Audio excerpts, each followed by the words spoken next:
Hello students, good morning. Today I explain about this chapter 11 Principle of Biotechnology. Today I want to explain about this topic recombinant DNA technology. इसके previous lecture में हमने explain किया tools of recombinant DNA technology कि वास्तव में जो recombinant DNA बन रहा है उसके टूल्स कौन कौन से हैं, कौन कौन ऐसे टूल्स हैं जो रिकम्बिनेंट डीएनए बनाने में हेल्प करेंगे। तो सबसे पहला टूल्स हम लोगों ने देखा रेस्ट्रिक्शन एंजाइम। दूसरे टूल्स की हमने बात किया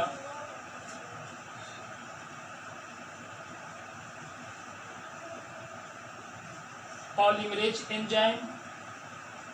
थर्ड टूल्स की बात किया हमने लाइगेज एंजाइम। फोर्थ टूल की हमने बात किया वेक्टर एंड लास्ट टूल्स हमारा था होस्ट ऑर्गेनिज्म।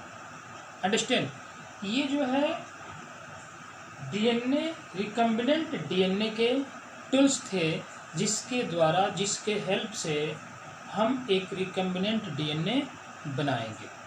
अंडरस्टैंड, और वो रिकम्बिनेंट डीएनए उस तरह का रिकम्बिनेंट डीएनए होगा जो वेक्टर और फॉरेन डीएनए, जो एक गुड क्वालिटी का डीएनए जिसमें गुड क्वालिटी के इंफॉर्मेशन प्रेजेंट हैं, उनको हम वेक्टर के अंदर इंसर्ट करेंगे with the help of restriction enzyme.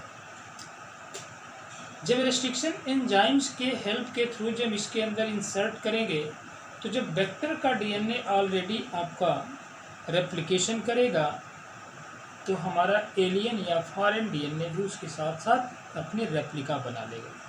ठीक है, और उस रेप्लिका को हम क्लोनिंग कर लेंगे। क्लोनिंग करने के बाद अब उसको क्या करेंगे, किसी होस्ट ऑर्गेनिज्म में हम इंसर्ट करेंगे।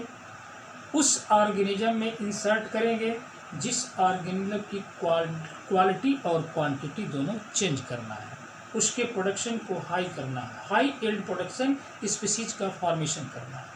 अंडरस्टैंड, तो आज तक जो भी बायोटेक्नोलॉजी में रिकम्बिनेंट डीएनए टेक्नोलॉजी हो रही है वो आपका सबसे अधिक जो होता है प्लांट के केस में हो रही है। प्लांट के बाद जो है अब ये अप्लाई किया जाएगा ह्यूमन पर। अंडरस्टैंड, कि यदि किसी ह्यूमन के अंदर किसी स्पेसिफिटी को देना है, उसकी गुड क्वालिटी को जो है उसमें इंफॉर्मेशन को ट्रांसफ़र करना है, तो अब हम बायोटेक्नोलॉजी के थ्रू जो है इस सिस्टम को हम पॉसिबल बना सकते हैं। अंडरस्टैंड, तो इसमें कंडीशन ये होती है कि हम लोगों ने डिफरेंट टाइप्स के जो है टूल्स को एनालिसिस भी किया, उसके बारे में समझा भी कि भाई हमारा रेस्ट्रिक्शन एंजाइम एक तरह का ऐसा दो एंजाइम रिस्पॉन्सिबल हो रहे हैं जो किसी बैक्टीरिया के ग्रोथ को इफेक्ट कर रहे हैं। बैक्टीरिया की ग्रोथ नहीं हो पा रही है, जिसमें दो तरह के एंजाइम, जिसमें मेथिल ट्रांसफरेज का नाम दिया गया।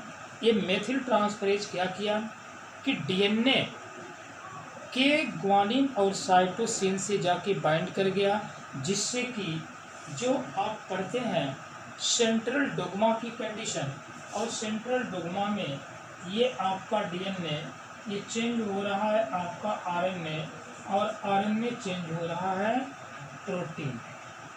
अंडरस्टैंड, प्रोटीन में चेंज हो रहा है। अंडरस्टैंड, तो जब ये डीएनए के सीक्वेंस में, मतलब ये डीएनए से डीएनए का फॉर्मेशन यदि होता है उसको हम रेप्लिकेशन करते हैं, क्योंकि एक parent DNA to daughter DNA की, एक पेरेंट डीएनए की वो रेप्लिका बनाता है, जिस प्रोसेस का नाम देते हैं रेप्लिकेशन डुप्लिकेशन। अब ये डीएनए से बनेगा आपका आरएनए, और जब आरएनए बनेगा तो इसी पर प्रोटीन का फॉर्मेशन होगा। तो जो मेथिल ट्रांसफरेज है वो ऑलरेडी क्या कर रहा है कि जब इसके coding sequence cytosine and guanine से बाइंड करेगा तो बाइंड करने के बाद अब ये डीएनए से आरएनए को नहीं बनने देगा। अंडरस्टैंड? इसी पॉइंट को हमने बताया था कि डीएनए से आरएनए को बनने से रोकेगा ये। और जब ये डीएनए से आरएनए को बनने को रोकेगा तो जब आरएनए बनेगा ही नहीं तो प्रोटीन का फॉर्मेशन कैसे होगा? क्योंकि जेनेटिक इंफॉर्मेशन डीएनए से जंप करके प्रोटीन में तो जाएगी नहीं। और प्रोटीन को कहा जाता है कि protein is the building block of your body. इसका नाम दिया जाता है building block of your body. चाहे वो किसी की बॉडी, प्लांट की बॉडी हो, चाहे आपकी बॉडी हो, अंडरस्टैंड, किसी भी लिविंग ऑर्गेनिज्म की बॉडी हो, तो उसको सबसे अधिक जो है रिस्पॉन्सिबिलिटी जो बनाने की होती है वो प्रोटीन की होती है। तो प्रोटीन तो यहाँ बनेगा ही नहीं क्योंकि आरएनए बना ही नहीं। और जब आरएनए नहीं बनेगा तो प्रोटीन नहीं बनेगा, और प्रोटीन नहीं बनेगा तो किसी भी लिविंग ऑर्गेनिज्म की ग्रोथ और डेवलपमेंट नहीं हो सकती और ना उसका फॉर्मेशन हो सकता है। दूसरा जो एंजाइम्स मिल रहा था हमारा वो क्या था कि डीएनए के जो है उसको कट करने का काम कर रहा है। DNA cut off the DNA of the coding sequence. Understand? अब इसमें डीएनए को जो कट करेगा तो कट करने के बाद अभी कंडीशन हुआ कि भाई कौन ऐसा सब्सटेंस है जो ऑलरेडी डीएनए के सेगमेंट को कट कर रहा है। तो कुछ समय के बाद ये पता चला कि ये कोई ऐसा तैसा सब्सटेंस नहीं है, यह तो एक एंजाइम है जिसका नाम रखा गया रेस्ट्रिक्शन एंजाइम। अंडरस्टैंड? और रेस्ट्रिक्शन एंजाइम के बाद की जो कंडीशन मिली, इस तरह से रेस्ट्रिक्शन एंजाइम का सबसे बड़ा जो है इफेक्ट था, सबसे बड़ी प्रॉपर्टी क्या थी कि इस तरह का एंजाइम डीएनए के कोडिंग सीक्वेंस में एक इसेंशियल सीक्वेंस को आइडेंटिफाई करेगा, स्पेसिफिक सेगमेंट को आइडेंटिफाई करेगा। अंडरस्टैंड? और जब स्पेसिफिक सेगमेंट को आइडेंटिफाई किया तो वो कितने बेस पेयर को आइडेंटिफाई करेगा? 6 बेस पेयर। अंडरस्टैंड? और 6 बेस पेयर को आइडेंटिफाई करने के बाद रेस्ट्रिक्शन एंजाइम में सबसे पहला जो आर्टिफिशियल इस तरह का जो बनाया गया रेस्ट्रिक्शन एंजाइम, उसका नाम था हिंद सेकेंड। लेकिन आज के डेट में हिंद सेकेंड जो होता है, आज के डेट में इस तरह के एंजाइम नियर अबाउट 900 बन चुके हैं। अंडरस्टैंड? जिसमें 230 बैक्टीरिया को स्टेनिंग करके बनाया गया, जिसमें एक का नाम लिया गया जो एनसीईआरटी बता रही है, इको R1 की बात हमने किया था। अंडरस्टैंड? जब इको R1 की कंडीशन क्या थी कि भाई इको R1 मतलब क्या? इको R1, ई का मतलब इस्ट्रेजिया, CO का मतलब कोलाई, जीनस स्पीसीज, R मतलब स्टेनिंग, और उसके बाद 1 का मतलब होता है आपका ये फर्स्ट ऑर्डर। अंडरस्टैंड? तो इस तरह की कंडीशन होती है। जबकि ये भी देखा गया कि भाई जो रेस्ट्रिक्शन एंजाइम जो होता है पूरे एंजाइम का एक लार्ज ग्रुप है और इसको आइसोलेट किया गया न्यूक्लियस के अंदर जो होता है न्यूक्लिक एसिड, और न्यूक्लिक एसिड को डाइजेस्ट करने वाला एंजाइम न्यूक्लिएजेज। अंडरस्टैंड? और न्यूक्लिएजेज की 2 कैटेगरी हमने बताया था, एक आपका एंडोन्यूक्लिएज और दूसरा एक्सोन्यूक्लिएज।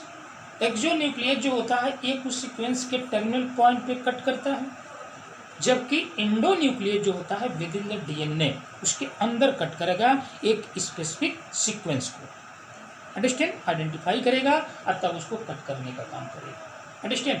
जिस सीक्वेंस को आइडेंटिफाई करके कट करने का काम कर रहा है ये हमारा रेस्ट्रिक्शन एंजाइम, उस सीक्वेंस का नाम किया जाता है, उस सीक्वेंस का नाम है पॉलिंड्रोमिक न्यूक्लियोटाइड सीक्वेंस। अंडरस्टैंड? उस सीक्वेंस का नाम क्या दिया गया? पॉलिंड्रोमिक nucleotide sequence. Understand?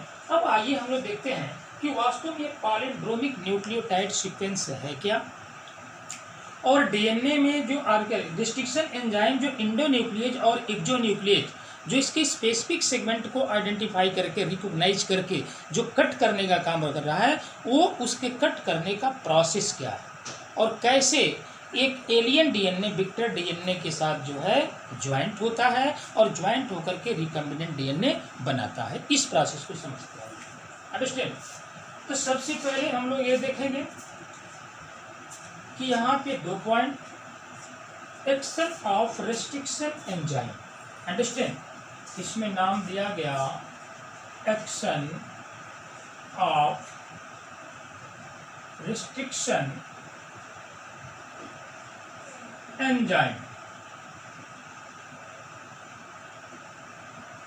Action of restriction enzyme, कैसे रिस्ट्रिक्शन एंजाइम का एक्शन होता है किसी डीएनए के स्पेसिफिक सीक्वेंस पे। अंडरस्टैंड? तो अब कंडीशन ये है कि 2 पॉइंट हम लेते हैं। एक तो हम लेंगे भाई वेक्टर डीएनए और दूसरी कंडीशन लेंगे हम फॉरेन डीएनए। फॉरेन डीएनए का मतलब ये किस तरह का डीएनए है, यह जो है एक गुड क्वालिटी के स्पीसीज की एक जो है स्पेसिफिक सीक्वेंस, अंडरस्टैंड, जो किसी नेक्स्ट जनरेशन के अंदर एंट्री करके उसकी क्वालिटी और क्वांटिटी मतलब मॉर्फोलॉजिकल स्ट्रक्चर को चेंज करने वाला है। किसके थ्रू? रिकम्बिनेंट डीएनए के थ्रू, अंडरस्टैंड। तो सबसे पहले हमें रिकम्बिनेंट डीएनए बनाना है, उसके बाद फिर उसको होस्ट पे यूज करना है, फिर उसके बाद उसकी क्लोनिंग कर लेना है, और क्लोनिंग करने के बाद जैसा आप चाहेंगे वैसा ही प्रोजनी प्रोड्यूस होगी, अंडरस्टैंड। जो आजकल इस बायोटेक्नोलॉजी या जेनेटिक इंजीनियरिंग की देन है कि जो हमारे प्लांट में डिफरेंट टाइप्स की वैरायटी आ रही है, चाहे वो सीरियल की वैरायटी हो, चाहे वो फ्रूट की वैरायटी हो, और चाहे आपके फ्लावर की वैरायटी हो, अंडरस्टैंड। तो इस तरह की कंडीशन आ रही है। तो सबसे पहले हम लोग देखते हैं कि the enzyme cut both the enzyme cut both DNA strand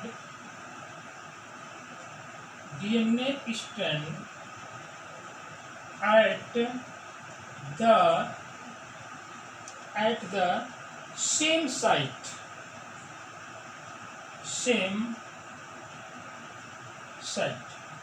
ये पॉइंट रहा आपका पहला, अंडरस्टैंड। कि ये एंजाइम कौन सा एंजाइम? रेस्ट्रिक्शन एंजाइम कट करेगा बोथ डीएनए के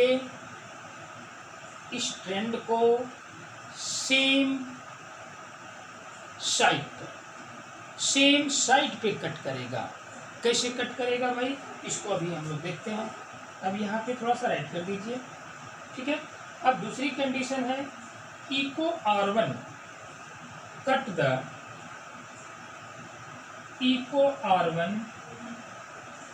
द डीएनए बिटवीन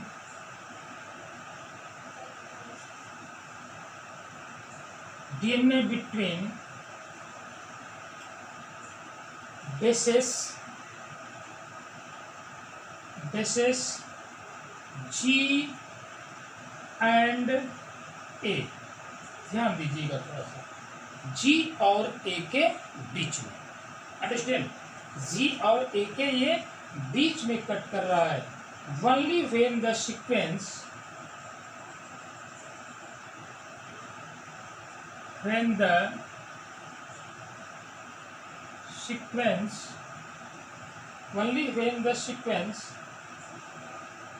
क्या सीक्वेंस का नाम होगा? GAATTC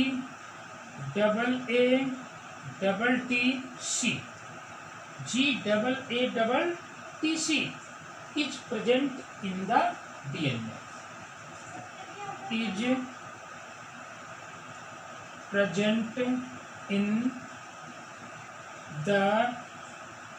DNA, ये कंडीशन हो गई आपके किसकी? फॉरेन डीएनए की, अंडरस्टैंड। यहाँ पे क्या करते हैं भाई, यहाँ पे हम राइट कर दें फॉरेन डीएनए, अंडरस्टैंड। यहाँ पे राइट कर दें हम फॉरेन डीएनए, अंडरस्टैंड।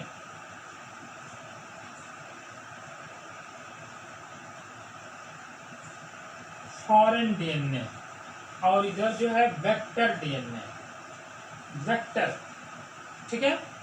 ये आपका क्या है भाई? Vector DNA. ये वेक्टर डीएनए है और ये है फॉरेन डीएनए। अब इसको हम लोग बनाते हैं।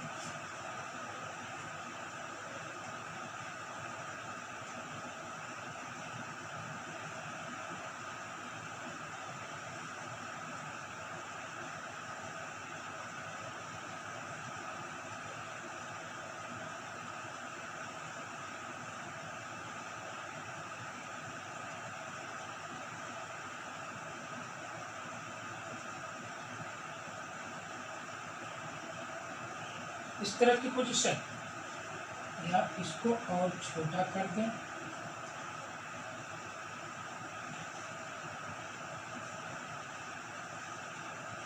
ऐसे, ठीक है। यहां भी ये बना दिया गया।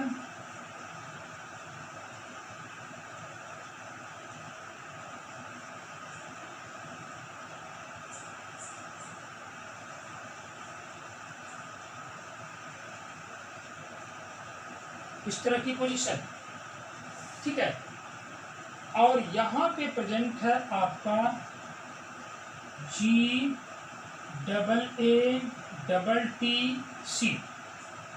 अंडरस्टैंड। तो इस सेगमेंट पे क्या होगा, यहाँ इस सेगमेंट पर GAATC है, तो यहाँ पर क्या होगा CTTAAG।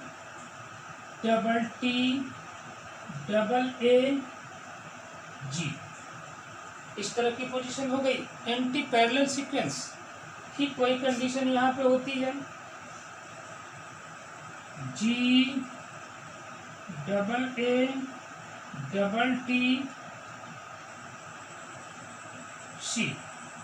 तो यहाँ पे क्या होगी CTTAAG,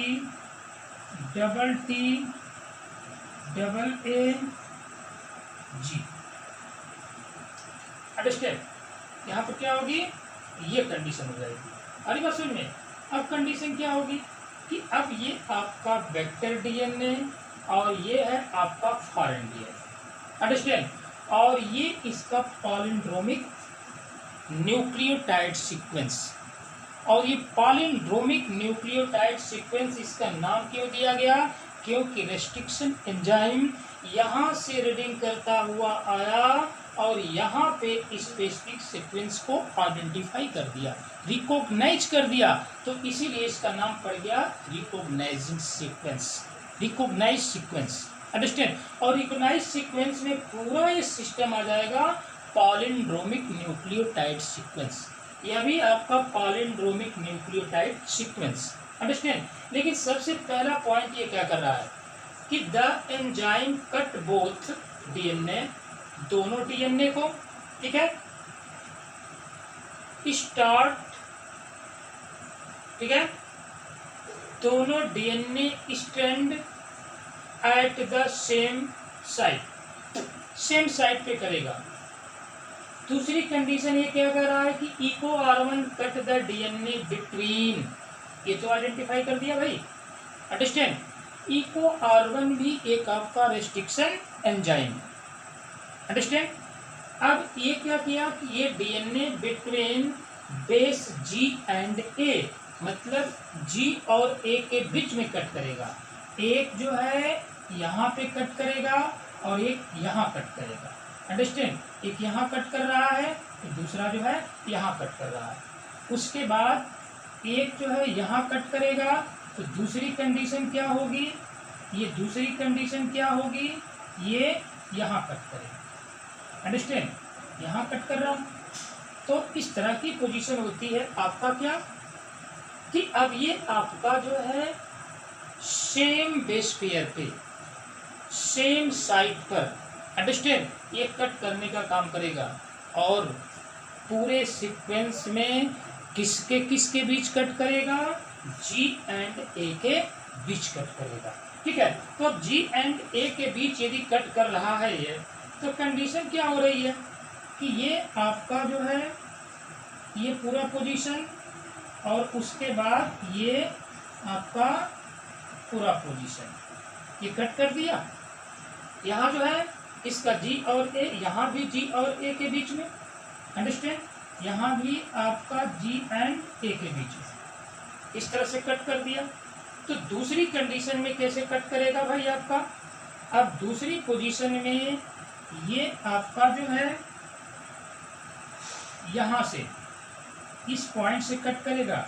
तो अब ये कंडीशन जो आ जाएगी, तो यहाँ पे यदि मान लीजिए कि ये इस तरह से ये कट कर रहा है, तो दूसरा किस तरह से कट करेगा, यहाँ पर इस पोजीशन पे कट करेगा कि अब यहाँ से ये पॉइंट जो है, आगे सुन रहे, ये पॉइंट जो है आ रही है और यहाँ, ठीक है, यहाँ से ये पोजीशन देखिएगा, अंडरस्टैंड कि अब यहाँ से जो है इस पोजीशन पे ये कट किया, तो दूसरा पॉइंट क्या हुआ, यहाँ पे कट कर दिया। ठीक है, ए भी यहाँ पर ए और जी के बीच में कट कर रहा है, और ए भी यहाँ पर जी और ए के बीच में कट कर रहा है। जहाँ पर 6 पेयर बेस पेयर न्यूक्लियोटाइड होंगे, तो हमने बताया था कि जो पैलिंड्रोमिक न्यूक्लियोटाइड सीक्वेंस होगा, यदि दोनों साइड से हम उसको रीड करें तो एक ही वर्ड आना चाहिए। ठीक है, अब इधर से हम रीड करते हैं तो GAATC आएगा, इधर से भी रीड करेंगे GAATC आएगा, यहाँ पर भी वही कंडीशन होगी GAATC तो GAATC। दोनों तरफ से हमने रीडिंग कर लिया, और रीडिंग करने के बाद हमें क्या मिल गया, एक सेम वर्ड मिल गया। ठीक है, जैसे मलयालम यहाँ पर एग्जांपल दिया है, तो मलयालम की कंडीशन ये आपका है मलयालम, तो यहाँ पर भी मलयालम हो गया, इधर से भी मलयालम हो गया। ठीक वही कंडीशन यहाँ पर भी है कि चाहे राइट हैंड से आप जो रीडिंग करें, चाहे लेफ्ट हैंड से रीडिंग करें, वर्ड एक ही आना चाहिए। इस तरह का सीक्वेंस होना चाहिए, और 6 बेस पेयर होना चाहिए। ये रेस्ट्रिक्शन एंजाइम जो होगा किसके किसके बीच कट करेगा, सेम जो है साइड पे कट करेगा। इतनी साइड पर यहाँ कट किया तो उसी साइड पर यहाँ कट करेगा, सेम साइड पे कट करेगा, अंडरस्टैंड। और सेम साइड पर किस किस तरह के न्यूक्लिक बेस पेयर के बीच कट करेगा, जी और ए के बीच कट करेगा। तो दूसरी कंडीशन क्या हो जाएगी भाई, अब यहाँ पे अब ये दूसरी कंडीशन जो होने जा रही है, अब ये नेक्स्ट कंडीशन,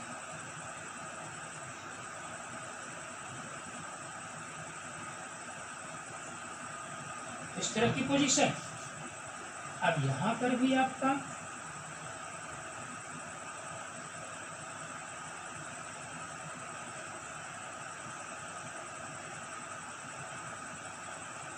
ठीक है, तो अब कंडीशन क्या होगी भाई, ऐसे पोजीशन हो जाएगी। ठीक है, तो यहाँ पे आपका एक जी छूटा हुआ है। ठीक है, तो दूसरी कंडीशन में यहाँ पे आपका जो है इस एम्प्टी पैरेलल में CTTA बस बस में ये पॉइंट यहाँ छूटा हुआ है, अंडरस्टैंड। अब यहाँ पे क्या कंडीशन हो रही है भाई, कि यहाँ पर आपका डबल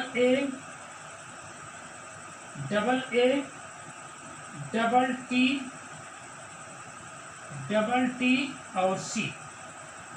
ठीक है, double T and C, double T और सी, और यहाँ पे क्या है, केवल जी, अंडरस्टैंड।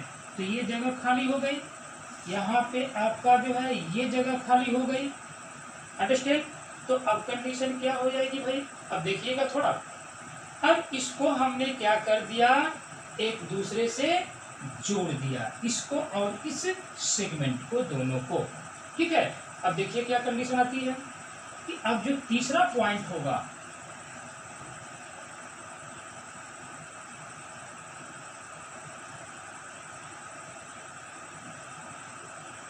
तीसरा पॉइंट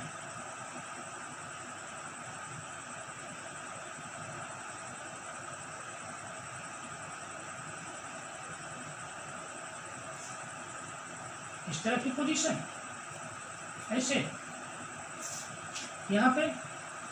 अब कंडीशन क्या है कि अब यहाँ पे जो है प्रेजेंट है जी। ठीक है, ये आपका पूरा सिस्टम क्या है, खाली है, और यहाँ जो है प्रेजेंट है CTTA,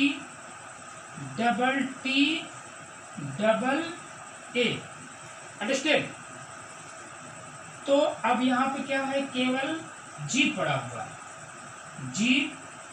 तो यहाँ पे क्या कंडीशन आ जाएगी भाई, कि ये आपका AA, T और C।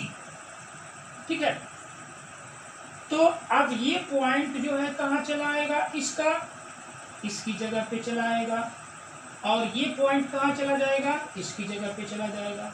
ठीक इसी तरह जो है ये पॉइंट कहाँ चला जाएगा, इसकी जगह पे, तो ये पॉइंट कहाँ आएगा, यहाँ पे आ जाएगा। अब ये कहा जाए कि ये दोनों सिस्टम आकर के, ये इधर से और ये इधर से, ये दोनों आकर के दूसरे से सेट कर गए। तो देखिए कैसे सेट करते हैं, इसको हम ला करके यहाँ सेट कर दिए, तो ये आपका डबल ए, उसके बाद डबल टी, अंडरस्टैंड। यहाँ पर क्या है, यहाँ पे आपका डबल ए है, ठीक है। तो यहाँ कंडीशन क्या होगी, थोड़ा सा और चीज को कर देते हैं, डबल ए और उसके बाद ये डबल टी, ठीक है। तो अब कंडीशन क्या हो गई कि भाई अब यहाँ पर जो है डबल टी आ गया, तो ये सिस्टम कहाँ आ जाएगा, अब ये तो है आपका आकर के इस पोजीशन पे जुड़ गया, तो ये यहाँ पे आकर के जुड़ गया, तो यहाँ जो है जी हो जाएगा और यहाँ जो है क्या हो जाएगा, सी हो जाएगा, ठीक है। ये सी इस पे आ जाएगा और ये जी यहाँ आ गया, ये सिस्टम जो है यहाँ आ गया और ये सिस्टम आपका यहाँ पे आ गया, अंडरस्टैंड। तो अब ये दोनों सीक्वेंस क्या कर जाएंगे भाई, अब एक दूसरे से जुड़ गए, ये पोर्शन आकर के इस पे सेट हो गया। अब जब इस पे सेट हो गया तो कंडीशन क्या होगी भाई, अंडरस्टैंड। अब इसको थोड़ा सा हम नज़दीक लेकर के आ रहे हैं, अंडरस्टैंड। इस पॉइंट को हम थोड़ा सा यहाँ से इरेज कर दे रहे हैं और इसको हम ले आकर के यहाँ लेकर के आ रहे हैं, अंडरस्टैंड। कि अब ये आपका जो है यहाँ पे आ रहा है, ये और ये यहाँ, अंडरस्टैंड। तो इसको थोड़ा सा और कर देते हैं हम, कि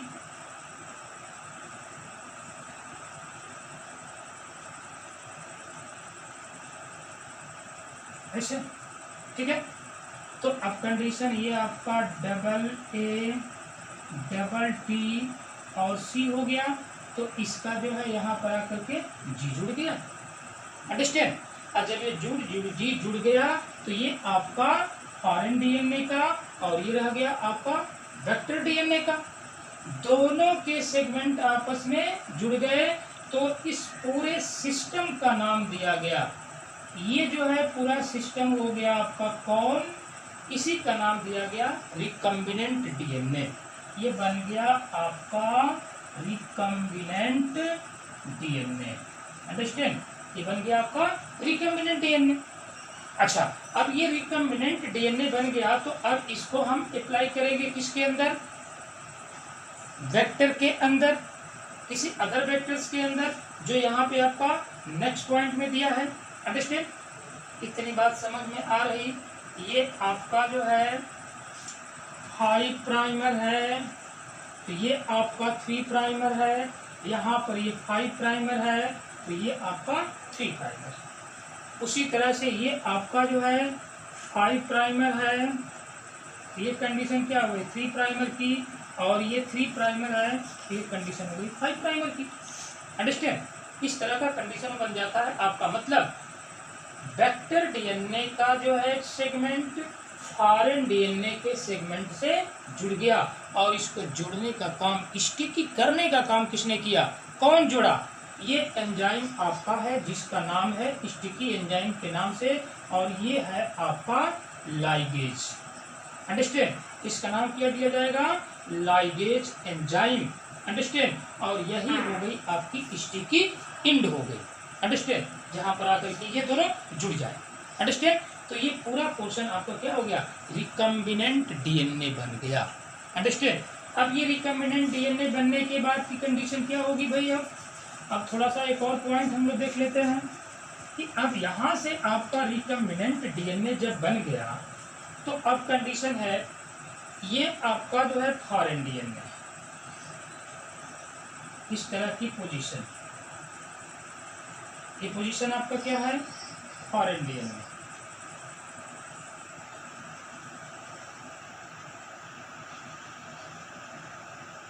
ये फॉरेन डीएनए, नाम क्या दिया इसका भाई, फॉरेन डीएनए, फॉरेन डीएनए। और ये कंडीशन क्या हो गई भाई,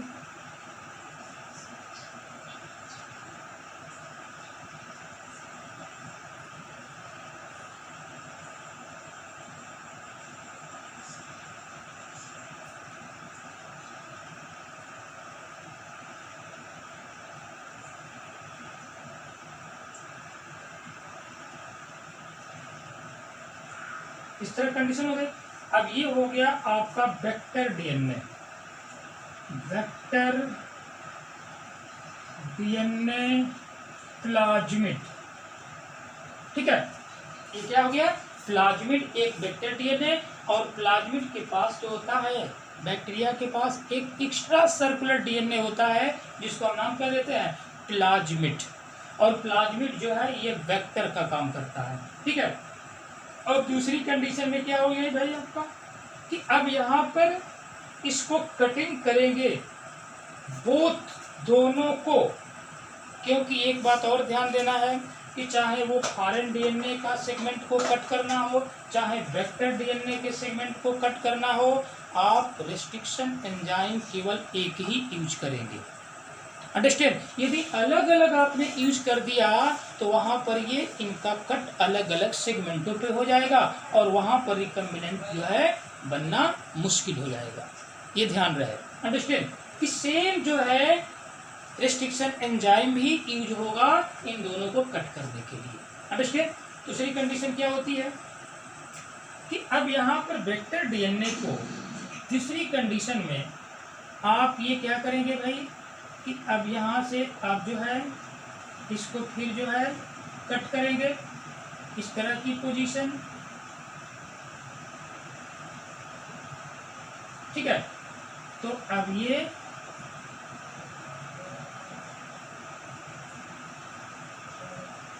इस तरह की पोजीशन, अंडरस्टैंड। तो यहाँ पे अब नेक्स्ट पोजीशन में क्या होगा भाई,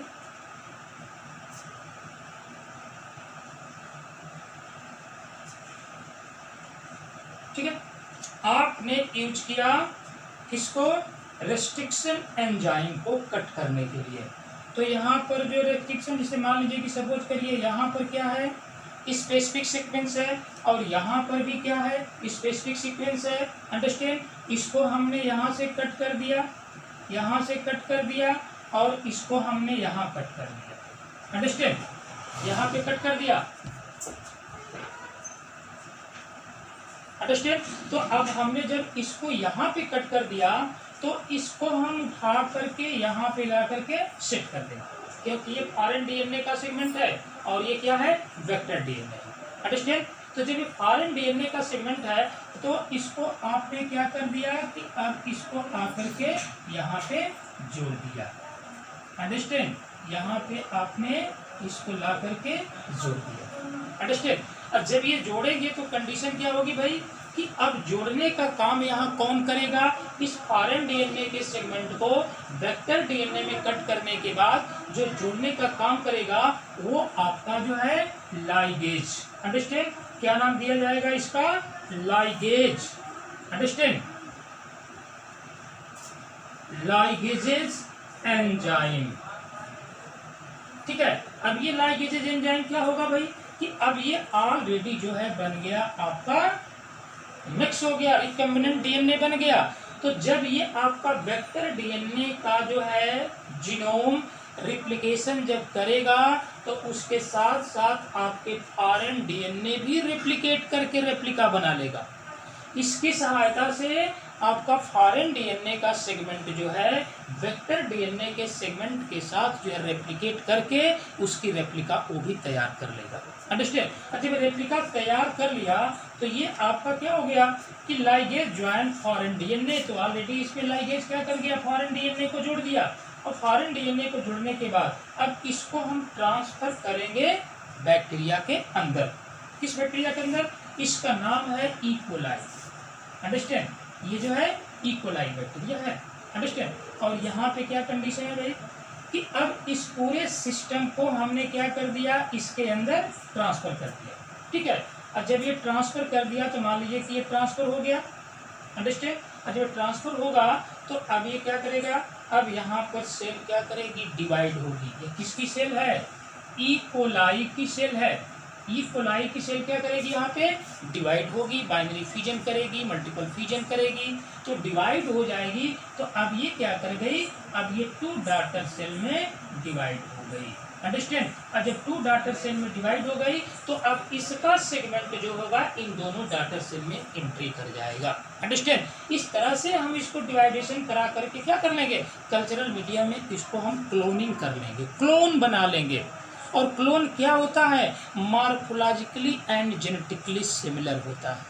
अंडरस्टैंड। तो यहाँ पर हमने क्या कर लिया कि लार्ज अमाउंट में क्लोनिंग कर लिया। और जब क्लोनिंग कर लिया तो अब जैसा ही स्पीसीज, जिस तरह की स्पीसीज का आप प्रोडक्शन करना चाहते हैं उस तरह की स्पीसीज आप प्रोड्यूस करा सकते हैं। अंडरस्टैंड। क्योंकि अब फॉरेन डीएनए का जीन जो है ऑलरेडी बैक्टर डीएनए के साथ मिक्स हो गया और इसको इंसर्ट कर दिया हमने किसी लिविंग ऑर्गेनिज्म के अंदर जिसका नाम है एस्चेरिचिया कोलाई। जब ये रिप्लिकेशन करके क्या करेगा, क्योंकि कोई भी सेल डिवाइड होती है तो आप जानते हैं कि वहाँ पर सेल डिवीजन होने से पहले वो इंटरफेज में एंट्री करती है, G1 S G2 और M फेज। तो यस फेज में क्या होगा कि सेल डिवाइड होगी तो एक पेरेंट सेल 2 डॉटर सेल का फॉर्मेशन करेगी तो उसमें जितने कंटेंट होंगे उनको डबल बनाएगी वो रिवर्स में। तो जब इनका डीएनए रेप्लिकेट करेगा तो इसके साथ साथ ये भी रेप्लिकेट करके डबल कॉपी बना लेगा, मिक्स हो गया है। अंडरस्टैंड। अब जब ये मिक्स हो गया तो अब ये इसका जो है फॉरेन डीएनए का जो है सीक्वेंस क्या हो गया, अब इसके डॉटर डीएनए में आकर के एंट्री हो गया। अब ऐसे हम इसका प्रोग्रेस करते चले जाएंगे, क्लोनिंग करते चले जाएंगे और जिस तरह की स्पीसीज आप चाहेंगे उस तरह की स्पीसीज का प्रोडक्शन आप कर सकते हैं। ये कंडीशन रही आपका इसका रेस्ट्रिक्शन एंजाइम के थ्रू रिकम्बिनेंट डीएनए बनाना। अंडरस्टैंड। और उस रिकम्बिनेंट डीएनए का यूज हमने किस में किया, जीन के ट्रांसफर में किया और उसके बाद जीन की क्लोनिंग करने में किया। ठीक है, तो क्लोन भी कर लिया और उसको ट्रांसफर भी करा सकते हैं। अंडरस्टैंड। तो इस तरह की कंडीशन होती है आपका रिकम्बिनेंट डीएनए टेक्नोलॉजी। अंडरस्टैंड। अब इसको सेपरेशन हम कैसे करेंगे, अलग मेथड हम लोग पढ़ेंगे। अंडरस्टैंड। तो इसको हम नेक्स्ट वीडियो में आपको एक्सप्लेन करेंगे। Thank you students, bye.